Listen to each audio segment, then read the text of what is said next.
continue to eat here again. I promise I will not be before you long, because I do understand that many of us have other engagements that we have to get to immediately after this. So the first thing I will do is just introduce myself, tell you a little bit about myself, my background, before getting into my message. But I promise I'll be very deliberate with the message for our awardees today. So again, I am Major Quinzel Chestnut II. I am, believe it or not, I'm actually from Lawton, Oklahoma. I've lived a lot of places though.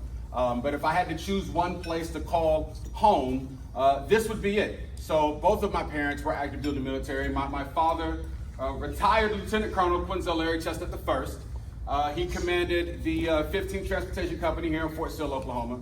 My mother, retired CW4 Brenda Chestnut. She was actually the IMO, the Information Management Officer of the brigade we're currently in right now.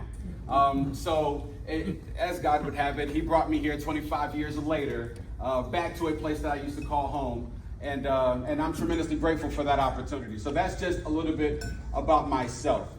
That said, I've been in the Army for about 14 years, a little over 14 years. I would like to talk to you about the last 5 years of my career. So in 2019, I PCS to the United States Military Academy at West Point. And I stayed at West Point for about 4 years. The first year was graduate school at Columbia University, but the next 3 years is what I would like to talk to you about. So I was a TAC officer at the United States Military Academy at West Point. And over those 3 years, I had the opportunity, the blessed opportunity, to interact with 18 to 22-year-olds who were posturing themselves to begin their journey as commissioned officers in the United States Army. For 3 straight years, I got a chance to see the difference between a cadet who was ready to move on to the next level and begin their journeys versus the cadets who were just going through the motions. For 3 straight years, I had to determine what is the difference between the cadets who were super focused, who were competing in all the pillars, right? So we have the physical pillar, the academic pillar, the military pillar, and then we have a 4th pillar, but I'll save that to the end, because in my opinion, that's actually the most important pillar that I want to talk to you about today. So I'll save that one to the end. But what was the difference? And the difference was this simple word called competition. They were competing. They were competing even when they didn't know that they were competing. We call it the invisible competition. So I'll stop right there. I'm going to take a tactical pause. When you think of the word competition, interact with me for a moment. Give me an example of a competition, anyone. What's an example of a competition? Any example? Football game. Super Bowl. A football game? Okay, so football game, Super Bowl, right? So there's a physical competition, right? Give me another one. So we have an example of a physical one. What's another type of competition? Chess match. Chess match. I like that. Now that's more of a cerebral competition, right? Right? Okay, spelling bee, an academic competition. Let me get another one. One more.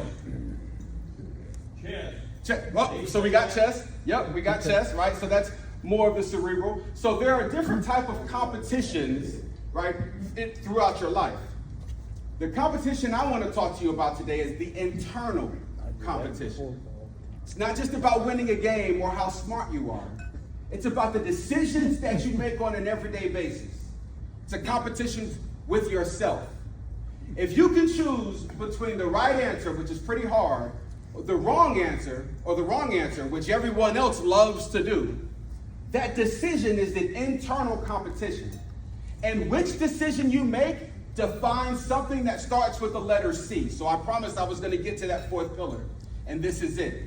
Can anyone guess, what are we developing when we are always choosing the right choice over the wrong? It's character.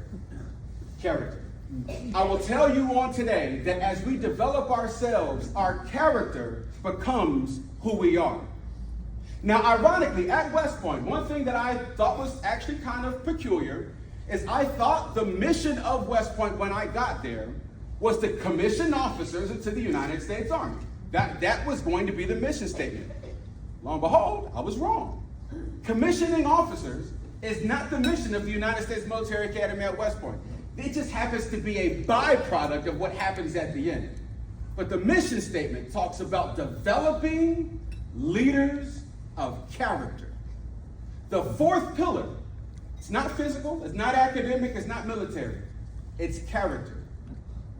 The only time you are separated from the United States Military Academy on the spot, it's not when your grades fall immediately. You get some time to get your grades back up. It's not when you're not passing the physical pillar right away. You have some time to get in shape. But if you have a character violation, an honor violation, if you choose to lie, cheat, or steal, or tolerate those who do, that is the end of your tenure at the United States Military Academy at West Point. Let that sink in. Let that sink in. So as we talk about competition, never forget what is the most important competition as you're developing throughout life and posturing yourself to be an impactful member of society. Right? The most impactful members of society aren't necessarily just in the military. So it does not matter what career field you choose as you're preparing yourself for your future endeavors. But if you're developing your character, if you're standing up for those who can't stand up for themselves, if you're speaking for those who don't have a platform to speak for themselves, then I guarantee you, you're going to be an impactful member in our society, regardless of what your career field is. So remember character as you continue to progress on, whether it's Eisenhower High School, Lawton High School, MacArthur High School, Legacy High School, regardless of which high school you're moving on, you have a plan, and I've talked to all of you so far, you have a plan on what your future looks like. As you posture yourself to execute that plan, continue to focus on your character, what's on the inside. Choose the hard right over the easy wrong, and you'll be successful regardless of what your endeavors are. God bless you.